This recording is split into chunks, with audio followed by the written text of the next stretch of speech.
We're here today for a chat, an informal conversation with Professor Paulo Freire and Professor Ubiratan, especially about education or mathematical education. Professor Ubiratan, Professor Paulo Freire, you may begin. Well, I have to say that it's a privilege, a rare occasion to be able to interview this scholar.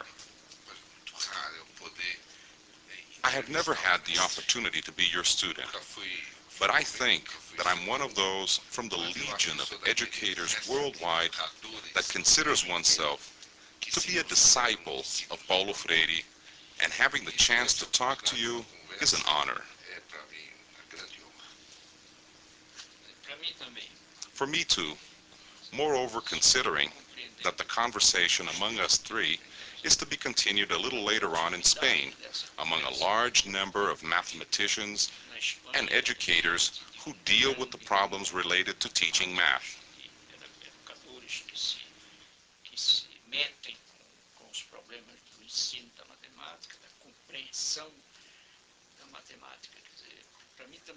It's a pleasure to be part of this discussion, and I'm eager to start right away.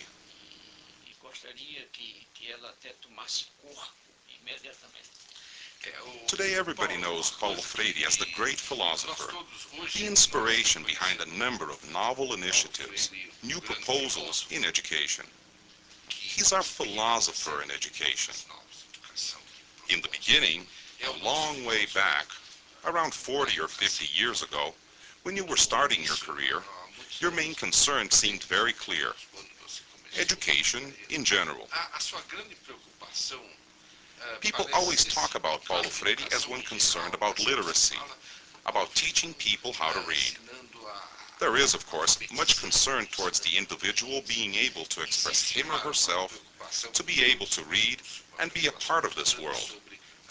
I'd like to ask you then, if since that moment till today, you regard it of the same import for someone to be able to take part in the mathematics of the world.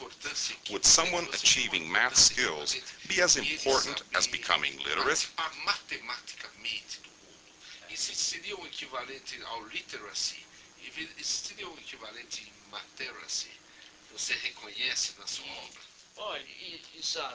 Well, precisely. First of all, this is a question. This is the first time I face this question, and I think it is pertinent. I think it is really pertinent, not only to me, but to all of us.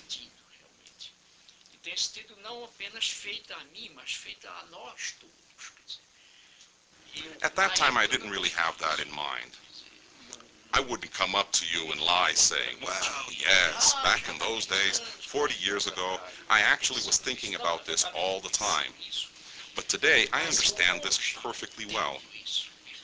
In other words, I have no doubt that any effort today should not be an exclusive effort of mathematics or of the math professor.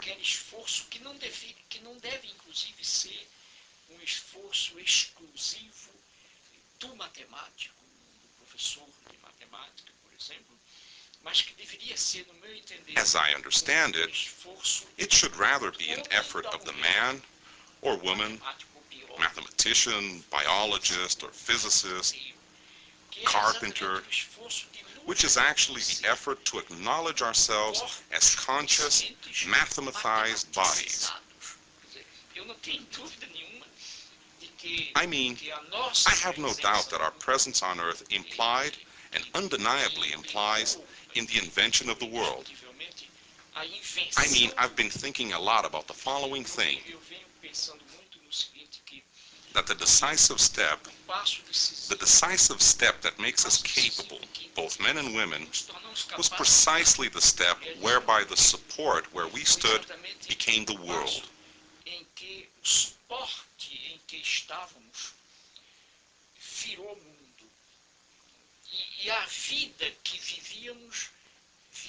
And the life we lived began to become existence.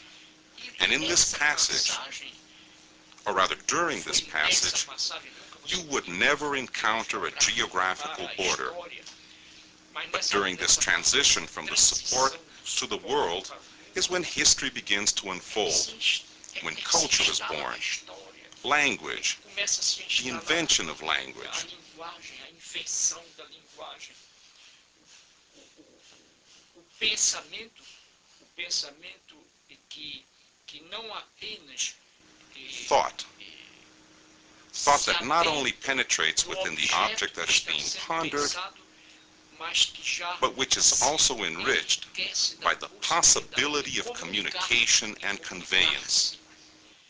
Eu I acho que believe that at this moment we have also become mathematicians. a gente se transformou também em matemáticos. Quer dizer, a vida, In other words, life. a vida que fica Life becomes existence. matemática. Life is mathematized. Para mim, As I see it, and I would like to get back to this point, I believe a primary concern, not only to mathematicians, but to all of us educators who are somehow accountable for a certain amount of deciphering, should be this. cifrações do mundo, eu acho que uma das grandes preocupações deveria ser essa, a de Proposing to young students that at the same time, or even before they discover that 4 times 4 are 16, they should also discover a mathematical way of being in the world. Descobre também que há uma forma matemática de estar no mundo. Eu dizia outro dia a uns alunos que The other day I was telling students that when we wake up halfway to the bathroom, we already begin to make the mathematical calculation. I mean, whenever we first look at the alarm clock, we already established the amount of time we need to fully awaken, whether we woke up late, how long it will take to get to the kitchen and have breakfast, the time to leave in order to drive and get to the seminar by 8. Exatamente a hora em que vai chegar à cozinha e que vai tomar o café da manhã, a hora do carro, para sair para o carro, para chegar no seminário às 8. Quer dizer, ao despertar, os nossos primeiros movimentos, as soon as we wake up, our first moves, still in the bedroom, are mathematized moves. Então, para mim, essa I'd like to say that this should be the concern, one of the concerns, to demonstrate how mathematical exercise is a natural, everyday thing. Unfortunately, what we have been doing, and I'm a Brazilian who pays dearly for this, I have no doubt that there is a mathematician who had no chance to awaken dormant inside of me. I'm going to die without ever having roused this mathematician, and that might have been good. But one thing I think is that if this mathematician was sleeping inside of me and had waken up, one thing for sure is that he would have been a good math teacher. But that didn't happen. And I pay dearly for this because my Brazilian generation of northeastern Brazilians, when we said math, we were talking about a thing from the gods, the geniuses. I mean, concessions were made to the whiz kid who could do math without having to be God. And because of this mindset, how many critical intelligences, how many curiosities, how many questioners, how much abstraction for concrete action was lost.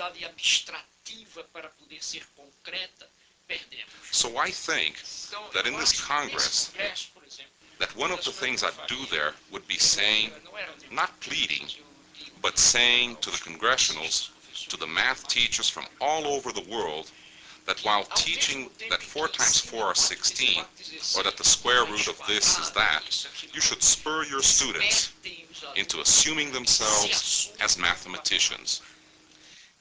In your entire discourse, in your theoretics and practice, noticeable political importance is given to language acquisition. You state that a man, in order to be free, should be able to express himself. He should be able to read. He should be able to verbalize. Do you see anything equivalent in the realm of mathematics?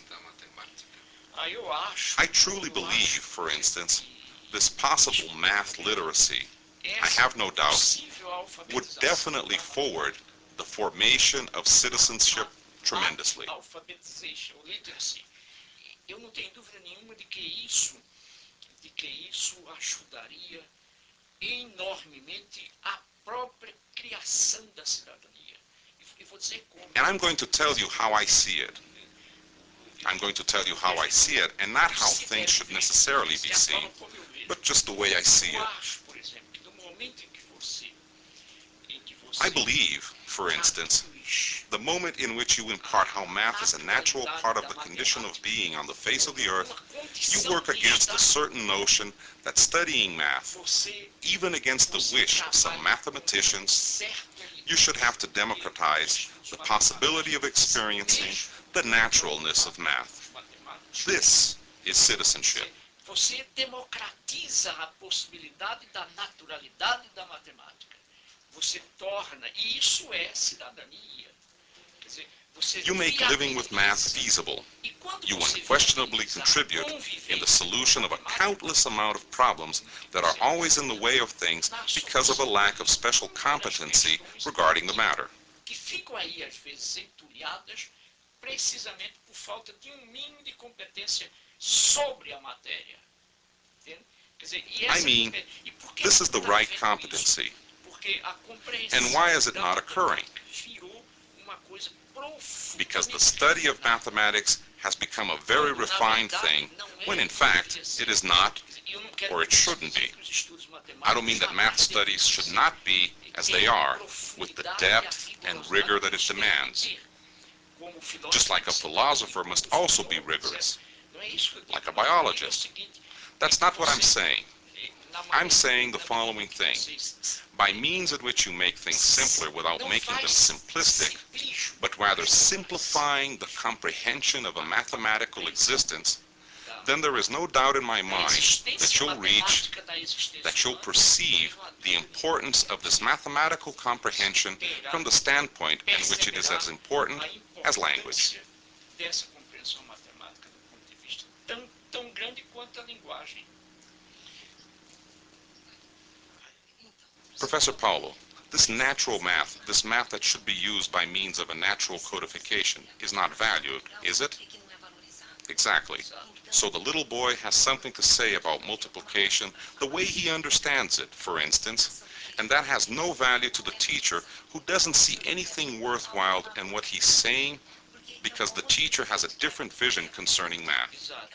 Math being an assortment of theorems, something that's still very ingrained in the minds of many teachers. I think this doesn't only occur with mathematics. This occurs with the earthly presence, with the presence of man and woman on this world. I think that this has a great deal to do with a certain kind of derision towards common sense. This has a lot to do with the elitistic stance of schools, which disregard any and every contribution the student may offer to the school. Relegando toda a contribuição que o aluno possa dar à escola. Quer dizer, no fundo é In other words, down deep, this is actually the act of overestimating the so-called academic knowledge vis-a-vis the disdain dispensed to common sense. It's the epistemological standpoint whereby between one kind of knowledge and another, you've got a definite breakaway movement, which in my understanding is not in fact a breakaway movement, but rather an overcoming. And one of the things schools should have to do, and I've been insisting on this for 30 years, or maybe more than 30 years ago, and I've been terribly misunderstood. I still am today, but in the beginning I was a lot more misunderstood. When I insisted, for instance, that the starting point of the practice of education must not be the understanding of the world of the educator and his or her knowledge system, but the comprehension of the world as the student grasps it. This means we start off with what the student already knows so that the student may know his world better, know more, and acquire knowledge about the thing he or she does not yet know. So I believe that this disrespect, an elitistic disrespect, that undeniably the overcoming of this disrespect resides within the entrenchment of a democratic posture. That is the overcoming of these errors. It is an element of epistemological nature which would help reaching greater knowledge, but at the same time is an act of disrespect. Precisely. The student goes to school to receive something. That's it. In fact, he is convinced to do so. He's convinced of this. This is clear. Conducting this acquisition of a new viewpoint, to carry out this new viewpoint, implies in changing the teacher. The way teachers are prepared is crucial.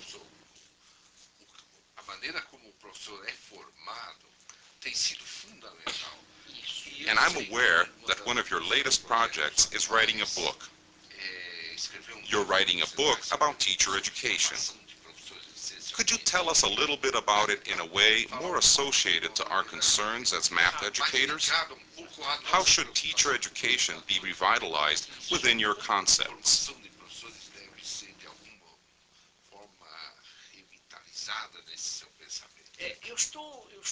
I'm indeed writing a book now, and I hope it will be neither a booklet nor a compendium, but a book made my way and about.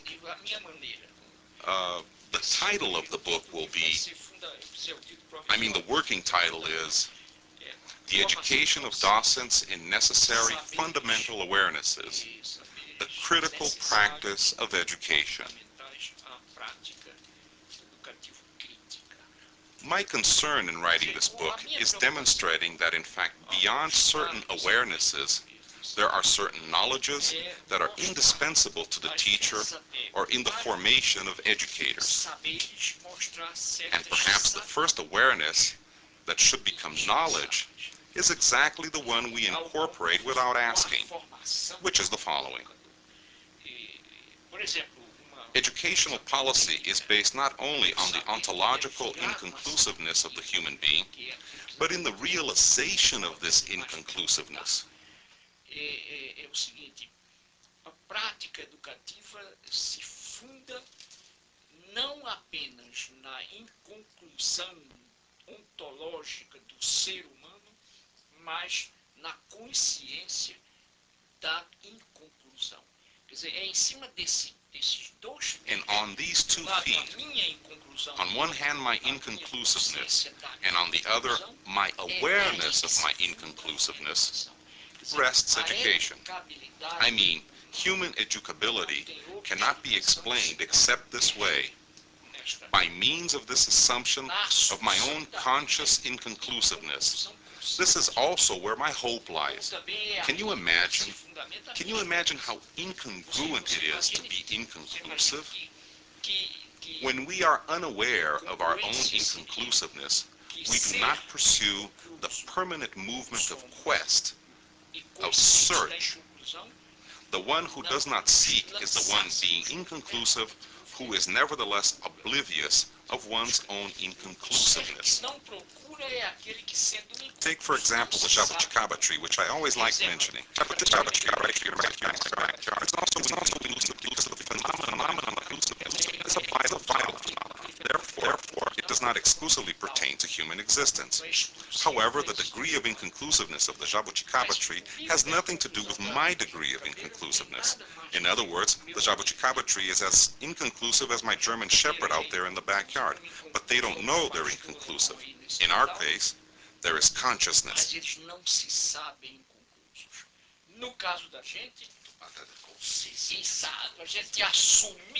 Exactly. We assume our own inconclusiveness and we are led to a quest. It would be absurd to search for something hopelessly. I may very well look for something and not encounter it, but my hope is part of the process of searching. There is no aimless quest. That's illogical. So this knowledge, educators haven't always been challenged one day to view themselves as unfinished beings. Desafiados para saber-se interminados. So that's why I'm writing about this. Another awareness which I believe is knowledge, and it is one without which it is impossible to go to school, is the notion that change is difficult, nevertheless possible. In other words, how is it that Ubiratan, how is it that you may wander around the world as you do in Africa, Europe, the United States, discussing what is mathematics and how math should be proposed if you were not convinced that one day things could change. You couldn't even make it to Campinas. This is the crux of our expeditions, of course.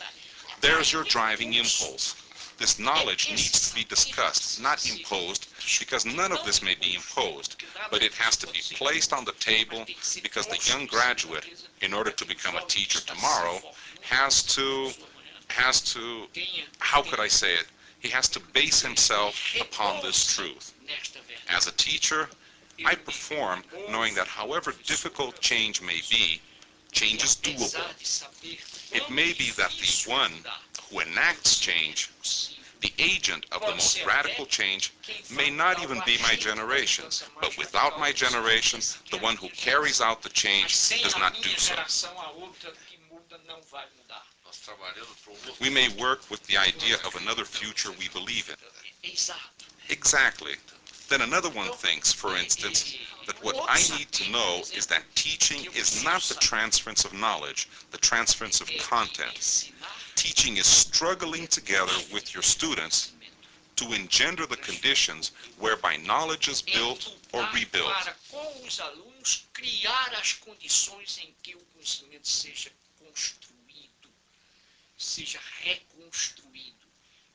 I mean, this for me is teaching. As long as I'm not convinced of the contrary, that teaching is getting in by 9 and churning out a speech targeting the transference of objects, which are no more than the profile of these objects, which are contents, I don't understand what learning is.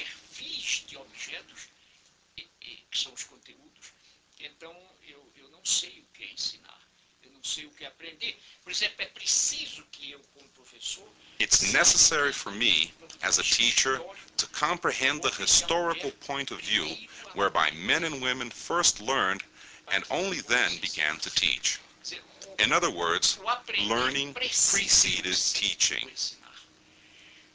What is currently happening in schools is that teaching has become more important than learning. Learning has become bureaucratic with the bureaucratization of teaching. I mean, in reality, what I cannot overlook and not acknowledge are the two in a contradictory dialectical process, whereupon the better I learn, the better I teach, and the more I teach, the better the learning goes. But it was by learning socially that men and women have historically discovered, in the act of learning, the diminishment of the act of teaching.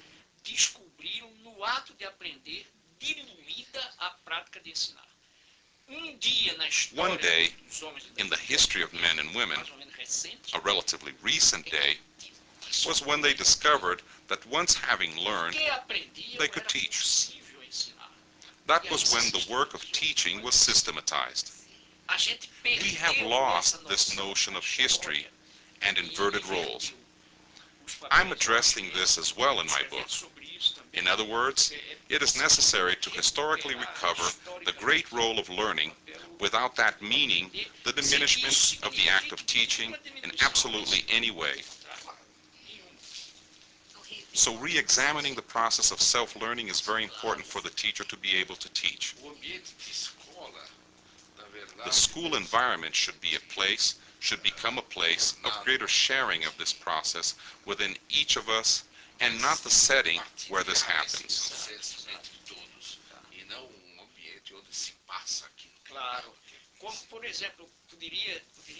Of course, absolutely. How could one think, for instance, that we are advocating an ancillary role for teachers? Of course not.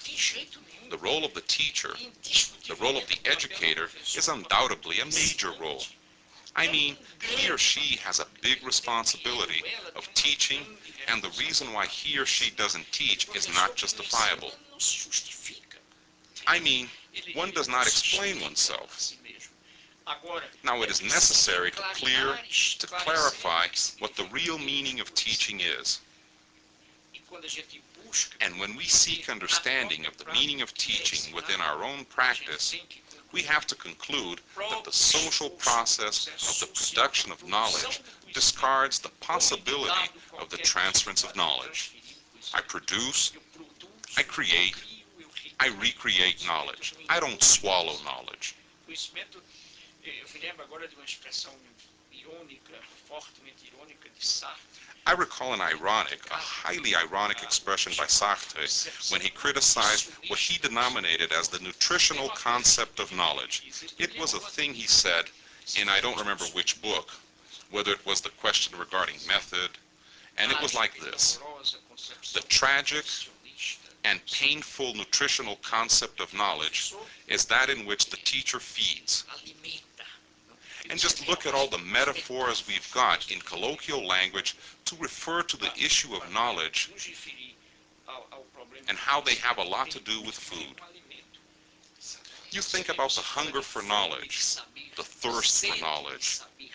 You don't know about the curiosity surrounding knowledge. You refer to the thirst of knowledge. I don't have to drink knowledge. I don't have to eat knowledge like I eat a feijoada, understand? It's not knowledge. Knowledge I produce socially. Notion of production of knowledge, moreover in mathematics, seems to have been forgotten. Little is produced within the school system. Very little.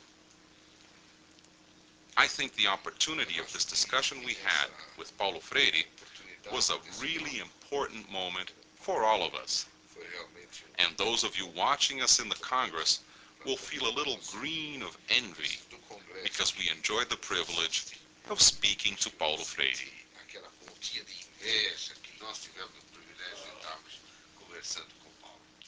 Olha, eu quero mandar By means of you, by means of your presence over there, I would like to send a big hug to all of those who will attend the Congress and say that my absence can only be explained by the care my doctors and myself are taking in relation to, well, they're working hard, and I agree with their efforts towards assuring my extended stay on Earth, and that's why I'm not going.